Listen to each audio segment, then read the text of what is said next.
Welcome to Aldea. My name's Jake, if we haven't met before, and I'm so happy you're here. We've been in this series on love, and it's a month where we talk about love, maybe a little too much. Maybe some of you are annoyed with hearing about love. But maybe this series has made you think about the love in your own life. Maybe it's also inspired you to think about how your idea of love has shifted throughout your life. Perhaps you've looked back at different points in your life and thought, wow, I thought I knew what love was then, but I really had no idea. I know for me, when I was 9 years old, I thought I knew what love was because I thought I was in love. There was a girl in my class, her name was Brittany, and it helps that she shared the name of my first love, Britney Spears. And Brittany liked dolphins, and I liked Brittany, and I wanted her to know, and she probably knew that I existed, but not much beyond that. And so one day I begged my mom to take me to the mall to get Brittany a dolphin necklace.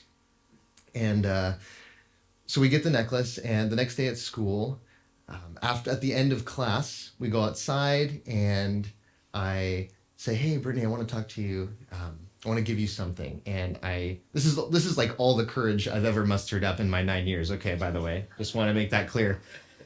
And I'm shaking a little bit, and I go to hand her the necklace, and she holds out her hand, and I'm shaking, and I drop the necklace into her hand, and it misses her hand, and it goes on the asphalt, And she bends down, and she looks at the necklace, and she says, "Oh, it's a dolphin, thank you." And I ran away. I just left. And, 21 years later, I look back and I realize that at the very least, it's probably not love if you can't give them a gift without running away. But for many of us, we probably can look back at different points and stages in our life where we thought we were in love, or we thought we felt love or experienced love, and then as we got older, our concept of love changed. It evolved. And not only does our concept of love evolve, but it also expands within us. It grows. See, there are probably points in our life where we would have thought that love was a finite thing, a finite resource, and yet we began to have experiences that showed us that love is really infinite inside of us. For those of you who have children, you could most likely attest to the fact that, upon having that first child, a new infinite space of love opened up within you that you didn't even realize you had. And then perhaps comes the second child, and you think, well, how am I going to divide the love between these two? And then an entirely new expanse of love opens up inside of you. I don't have kids, but I do have a dog, and this is the day that we took Josie home, and even though I barely knew her at this point, I was already beginning to experience an opening, like a portal opening up within you of infinite love. And so we're in this series talking about love and really how love expands and evolves within us, within our journeys, within how we relate to spirituality and God, and how we do that in community. And when it comes to this greater capacity of love within us, it often requires a stretching and a breaking. For things to expand and to grow, there is a stretching and a breaking that needs to happen. I mean, think about how muscles develop and grow. They must be stretched. They must be broken. And I am the person to ask if you want to know how to develop and build muscle. That's kind of my specialty. So if you need any tips, we can talk after service, But no. This process, it's not instantaneous. And it's one that does involve some deal of pain. How many of you have experienced that your capacity to love has grown in tandem with your capacity to experience pain and have a sensitivity for pain? I love what the author Kahlil Gibran, who wrote the book The Prophet, says about this interesting dynamic. The deeper that sorrow carves into your being, the more joy you can contain. Like Kathleen said, that water that rushes through us, that opens up space within us. How many of us have felt this? Sorrow carving into our being and opening up a space for greater joy. Wouldn't it be so easy if you didn't love anyone and no one loved you, because then there would be no need for forgiveness and there would be no need for empathy, right? And there would be no need to adopt new perspectives. See, this work of expanding comes at quite a price to our ego. It comes at quite a price to our sense of self, our identities that we have. See, for a lot of life, we spend our time in kind of a mode of self-awareness, primarily focused on our needs and our wants. You might say, Jake, I know people that don't even have that. I know people that don't even have the self-awareness. I know those people too. But as we grow in love, we become more conscious of others. And we begin to transcend the needs of just ourselves. So as this awareness expands outwards, we move from this awareness of self to this awareness of others, and our capacity for love, and our capacity for empathy, and our capacity for complexity grows. This is why for some of us in this room, a certain version of religion in which we were handed this view of God where God loves some people but not everyone, or in some ways the vision of God that you were given, you found that you were finding yourself to be more compassionate and loving than that picture of God, and you thought, well, that's not working anymore. So for some of us, our awareness expands. For other people, awareness contracts. And at these different points of view, we see and we experience different things. I find that the best picture of this for me is getting on an airplane. And when I get on an airplane, my greatest hope is that I've got a window seat. Anyone with me on that? Any aisle people in here? Okay. Is there anyone who's absolutely bonkers who's like a middle seat person? Anybody? Art, are you back there? Art's a middle seat person.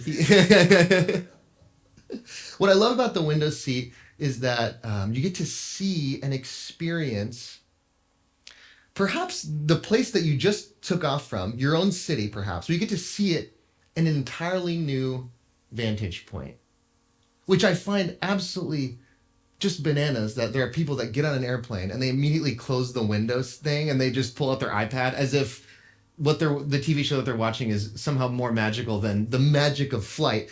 But whatever. The beauty of that altitude is that you get to see your world from an entirely different perspective that really is only available when you're in that particular situation of being on a plane. You see the same thing at a different altitude. And friends, as we expand spiritually and emotionally, I believe that we begin to experience things at different spiritual altitudes. That at lower altitudes, we sometimes get into a mindset of scarcity. We get really focused on the things we're dealing with in our day-to-day and our wants and needs, and why isn't this going right? And at higher spiritual altitudes, we start to really see the gift and the miracle of everything that we're experiencing. And we experience a gratitude for being and a joy and a peace for the gift of life itself. But the reality is that life will thrust you into these different altitudes. And often our only choice is how we are going to respond. Are we going to embrace what we are being shown, or are we going to reject it? See, how many of us here have maybe gotten a diagnosis, or we've gotten some news that it was inviting us to really see an entirely new world. It was flipping our world upside down. It was saying, hey, the world that you woke up to, or the world that you experienced yesterday, it is a different world today. Sometimes our lives get flipped upside down and we are really given this simple choice. Are we going to accept, or are we going to reject this new reality that we're being invited to? Sometimes it's as simple as maybe sitting down with a friend and they say to you, I've actually been hurt in our relationship. There's some hurt here. And maybe you didn't realize that was happening. And in that moment, they are inviting you again into a new world, a new altitude that you didn't previously understand. And you have that choice again. Am I going to embrace and walk into this new world with you? Or am I going to deny? See, sometimes we deny what we're being shown in order to maintain the altitude that is comfortable for us. And so what we do is we close down because it can feel safer. It can feel less painful. Just as our eyes dilate and contract, so do our hearts. And it can be scary to have our hearts dilating because it lets in so much. It can be painful. But I believe that that wider lens of the heart is really the key to love. And as I've been really thinking about looking at love from this particular perspective, there's so many ways to look at love. But as I've been thinking about this way of looking at love, I've wondered this: is love not a heightened awareness and a deeper appreciation for the other, who they are in this moment right now? Not who you want them to be, but who they are. So that when you say, I love you, what you were saying is, I see you and I make space for you to be exactly who you are. But in order to love and to be loved that way, it's not something that we achieve, or it's not something that we become. It's not, what must I do to get this love? Or what must I do? Who must I become to give this love? I actually believe that it's about finding that love within ourselves. It is already there, and it is simply a matter of discovering it and allowing it to breathe. Or, as the mystic Sufi poet Rumi said, your task is not to seek for love, but merely to seek and find all the barriers within yourself that you have built against it. And what I love about this idea is that it puts that responsibility back on us. It's not about, oh, if only they loved me right, or if only that circumstance from my past had been different. But it's really saying, no, what can I do right now in this moment to open myself up to give and receive love? Because friends, the more open we are, the more available we are for that two-way experience of giving and receiving love. But the more that we close down, the more that we are trying to control what comes in and what comes out. And control is the opposite of love. As we expand, we are surrendering control. So this process of expanding within ourselves also means letting go of the control of others. How many of you have had a friendship in your life where at a certain point you realized that the two of you were going in two very different directions? And it probably saddened you to some degree because you realized that you were maybe going to lose an aspect of this friendship as you once knew it. But you probably also realized that to truly love this person was to allow them to be whoever they wanted and needed to be, even if that meant losing some aspect or maybe even the entirety of that relationship. Parents know this kind of pain all too well because parents are really put in this position of having to look at their child and to realize that that child is going to become who they want to become. And that parent needs to let go of the idea that they had of who they were supposed to be. Because love is freedom.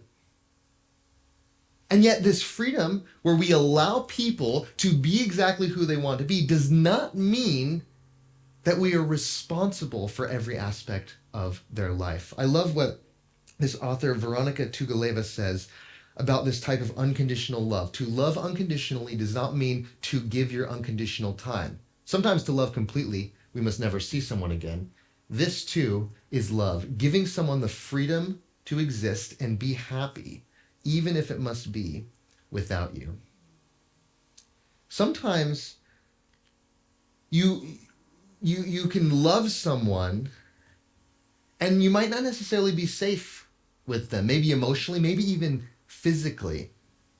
I have a deep appreciation for nature. I love nature. I find nature to be beautiful and mysterious. And yet in our neighborhood, we often see javelina and coyotes and rattlesnakes and I guess knock on wood, I don't want to see any more rattlesnakes, but I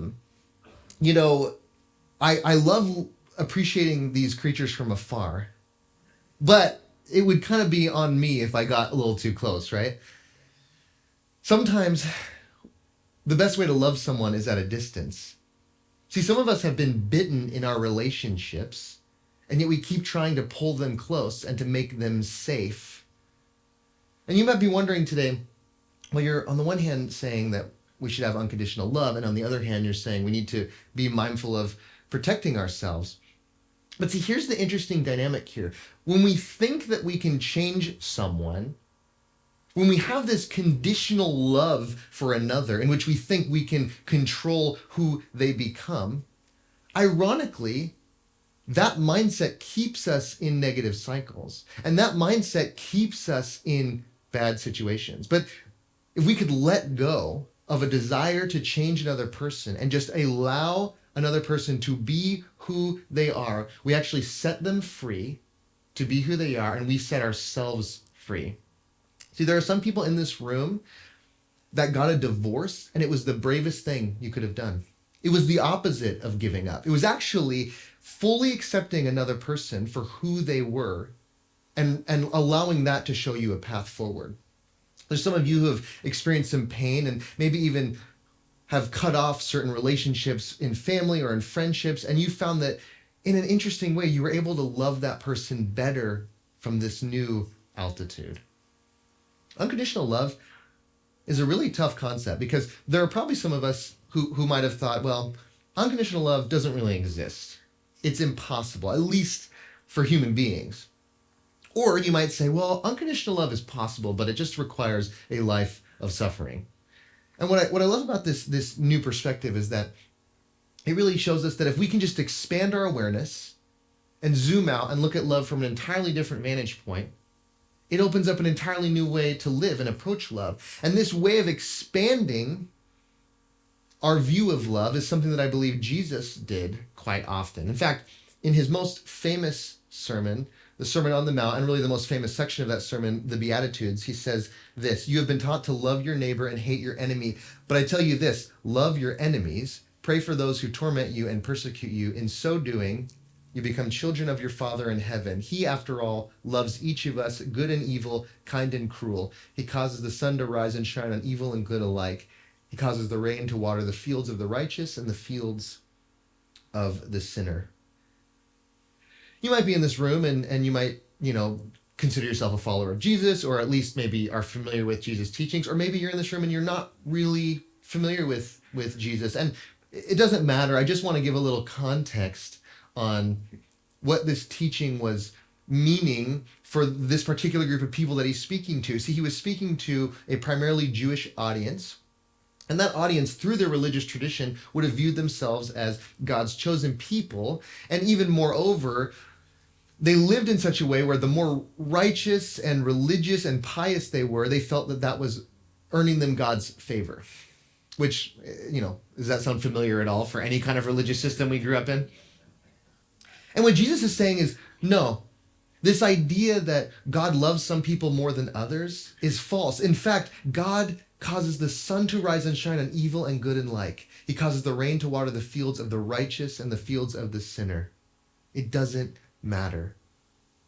So whether you might call it God or just ultimate reality, we probably have this understanding, or we can hold this understanding, that there is this love, there is this provision that is for all. I mean, think about the universe for a second. The universe doesn't seem to be very judgmental in terms of where things go. Everything's just kind of out there, and it's allowed to be, and it's allowed to take up space. Think about nature. Like, how many of us have walked around the Sonoran Desert for any length of time, and you've probably seen every kind of saguaro. There's some that are weirder looking than others, right? And really, there's this sense that nature is non-judgmental in how it just allows everything to be. And so I think that Jesus is really showing us that if we want to emulate this type of love, if we want to align with love, then may we learn to have a similar type of non-judgmental, inclusive love.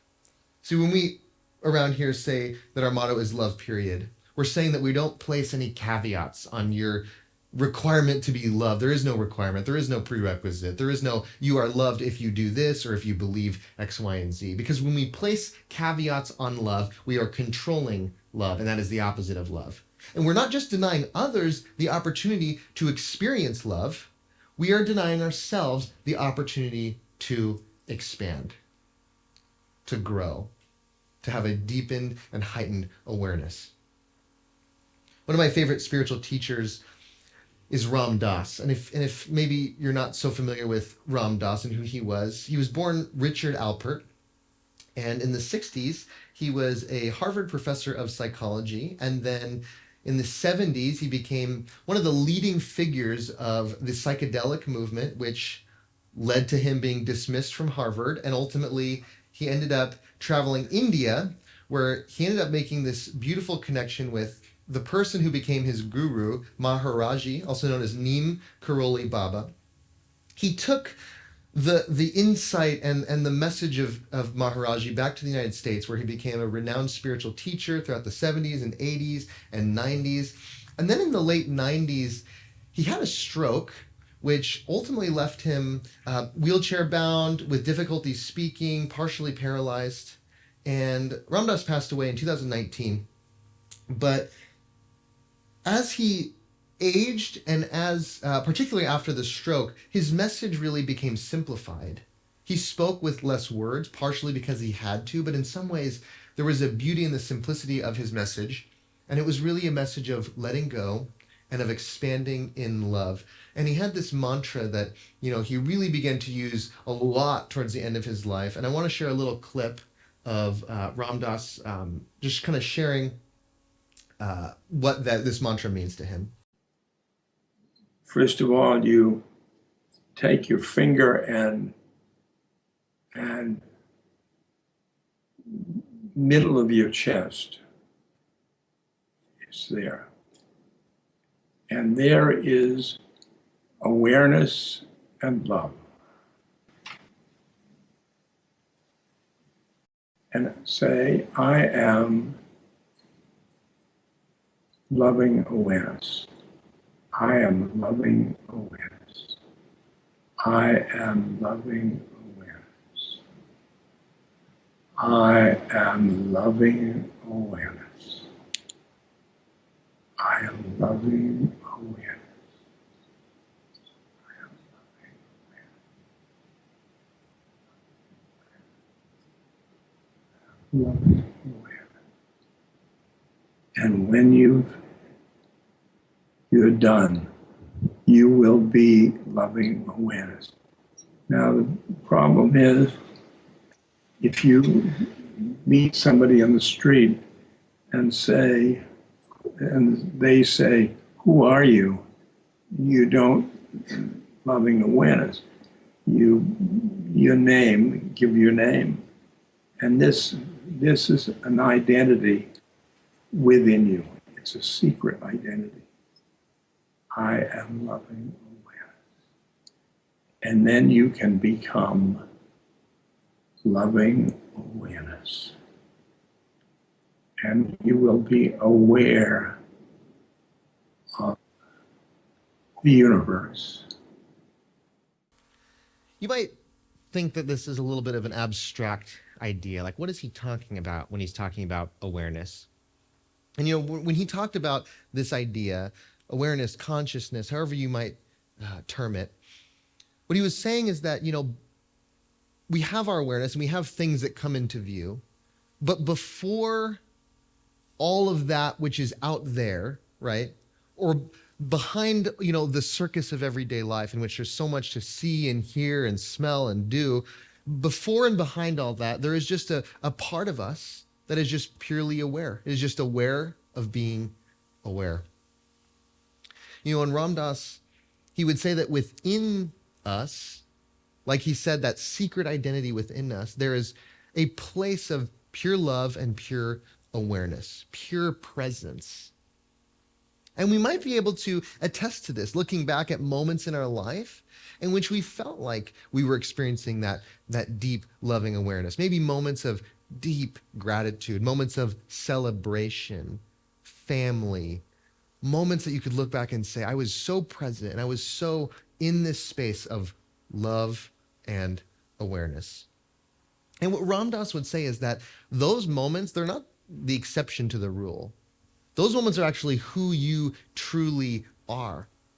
And you might say, well, what about all that other stuff? What about the difficulties and the chaos of everyday life?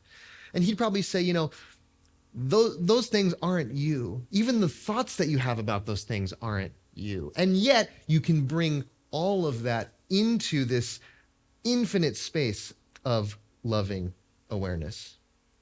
So you're driving down Oracle, which I know some of you just absolutely hate, and you avoid at all costs. And someone cuts you off. Most likely multiple people cut you off. And you have the choice. You can bring them into a space of loving awareness. I know it's hard, but these are the moments where the work happens, right? Or, this week began tax season, which I think seasons should be about good things. Like we have the holiday season. I don't know why we have tax season. It's going to be a long time. That's a terrible way to name it. Can you bring the stress and the anxiety that comes with this time into loving awareness? Can you bring the IRS into loving awareness? A great time and place to practice this is sleep. I know many of us have difficulty sleeping at times, and these are these moments where we're lying awake and we're just thinking, gosh, we have all these thoughts that just rush through our brain, and we're just like, shut up, brain, And can you bring that into loving awareness? Can you bring those incessant thoughts? Can you find yourself? You are the space. You are, as Kathleen said, the river, and you allow all these things to come through, and you give some love to those thoughts, and you let them go on their way. And for me, I have my own little mantra that kind of goes along with this. And it's really a mantra of realizing that in life, we're always going to be given more and more stuff to bring into this loving awareness. And we're going to have to make the choice. Are we going to do it or are we not? And for me, my little mantra is this: that too, that thing, that part of myself that I don't like, that betrayal, that failure, that thing going on in the world right now that's so discouraging to me and my outlook, that too, I can bring that into loving awareness too. Yep, that too. And we do it over and over and over again because it's an ongoing process. This is the process of life. See, for me, I know that when I get frustrated, when I get anxious, when I get triggered, my awareness narrows.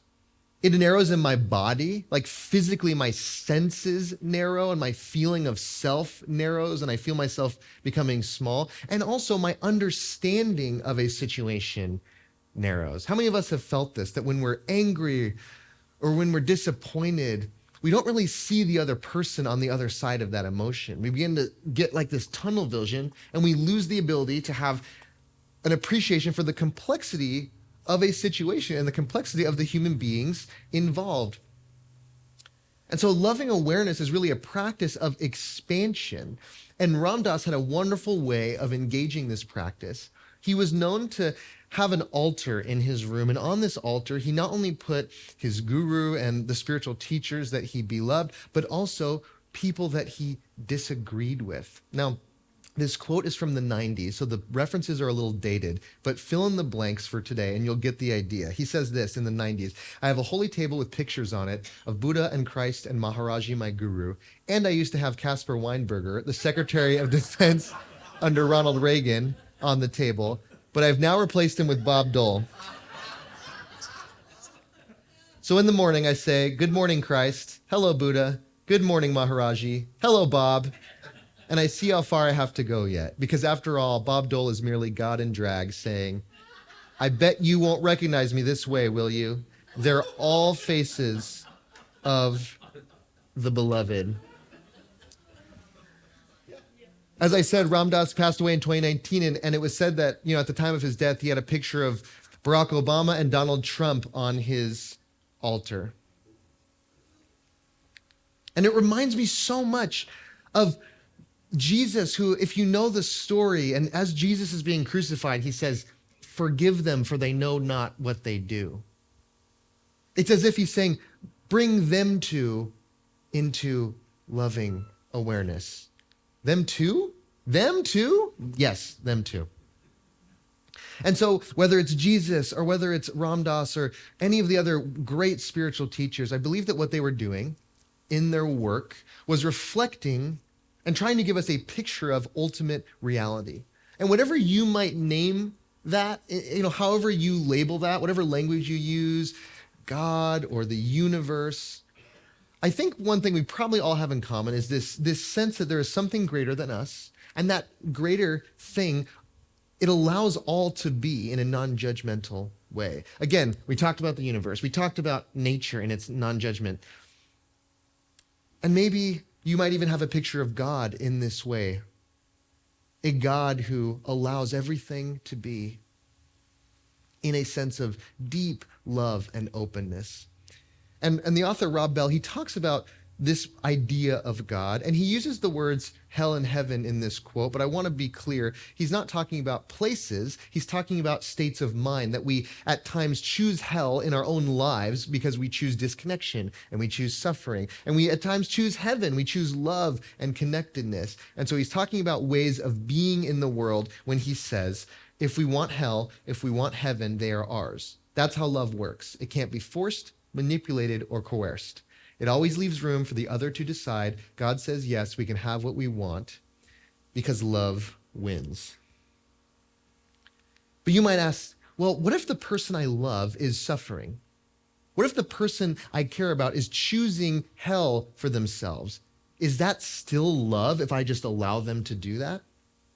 Friends, we can't pull people out of the hells that they choose for themselves, much like you can't pull a butterfly from a cocoon or it won't be able to fly.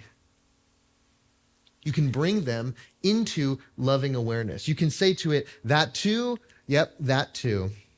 And maybe the act of bringing them into loving awareness will actually give them the space to do that work that only they can do for themselves. And maybe it won't. But at the very least, you have made the only choice that you can make, and you have set them free, and you've set yourself free. How many of us have watched the show Love on the Spectrum? Oh, very few of you. Okay. Well, it's a beautiful show. It's on Netflix, and it's about mostly young adults who are on the autism spectrum who are in the process of dating and looking for love. And it's just a beautiful show about the experience of not only these individuals, but their families. And there's in the most recent season, there's this interview with the mother of one of this just absolutely beautiful, wonderful young man who is a part of the show. And they interview the mother, and they ask her kind of, what was it like and what was your experience like?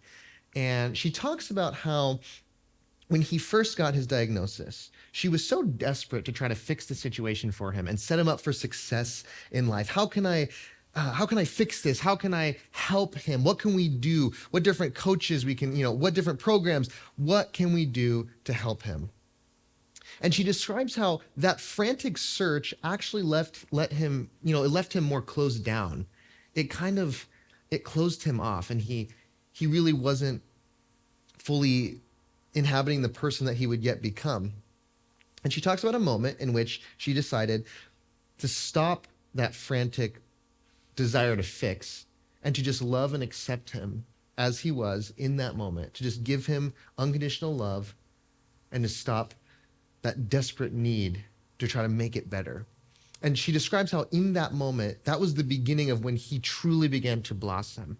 He felt this space of loving awareness in which he was truly allowed to be who he was.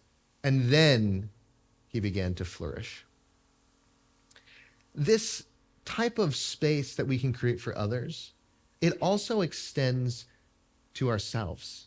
Self-love is not just bubble baths and reruns and that extra, pint of ice cream, though it certainly can be.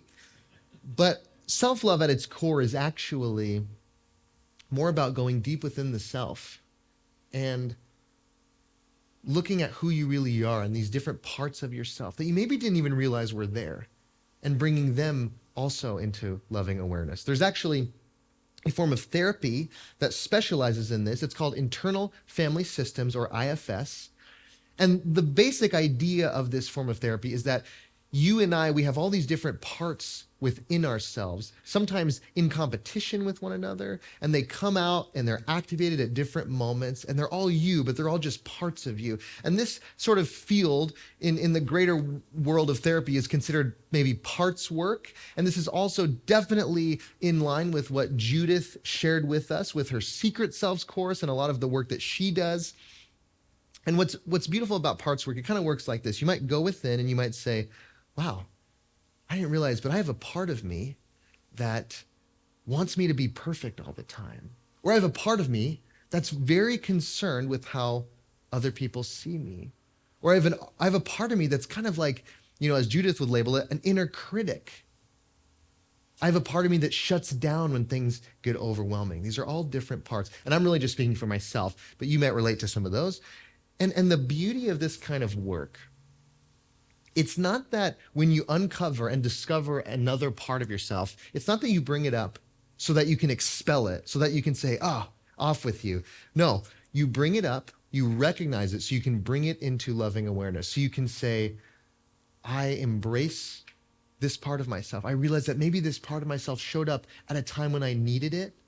And now maybe it's afraid. Now maybe it's scared. So let me give it some love and some compassion. To these different parts of ourselves, we can even say that too. Gosh, can I love that part of me too? Yes, that too. And the beauty of this type of work is that when we love a part of ourselves, we get to have the experience of giving the love and at the same time receiving love. When Ram Dass reached the end of his life, and as he was really suffering from the after effects of his stroke, the aphasia, which was his difficulty speaking because of that, just a lot of pain, his paralysis, and ultimately his realization of and his acceptance of his death. And he would say things like this towards the end of his life: I don't wish the stroke upon anyone, but I wish him the grace of the stroke. And what he meant was that his stroke had taught him so much about how to be vulnerable, about how to let go, about how to love, about how to be in the present moment, that in some ways his own pain and his own suffering became his own spiritual work. And he called that work his sadhana, which is a Sanskrit word essentially meaning your unique spiritual work that's yours to do in this life. And he says this, and he said this towards the end of his life: I've read the words of great masters and others about death. Now, when I piece it together with my heart, not with my intellect, I find nothing to fear if I identify with loving awareness. Death becomes simply the final stage of my sadhana. This is hard stuff we're talking about. We're talking about loving people we don't necessarily want to love. We're talking about embracing parts of ourselves that we do not want to embrace. We're talking about recognizing that people we love may be suffering, and rescuing them isn't always going to be the answer. But friends, love is courageous. Expanding in love and awareness is incredibly vulnerable. Because we often wonder, what will I lose? What will I give up if I expand and I let go in this way? And certainly there are things we will lose. Most likely we will lose some false identities. Or as author James Baldwin said, love takes off the masks that we fear we cannot live without and we know we cannot live within.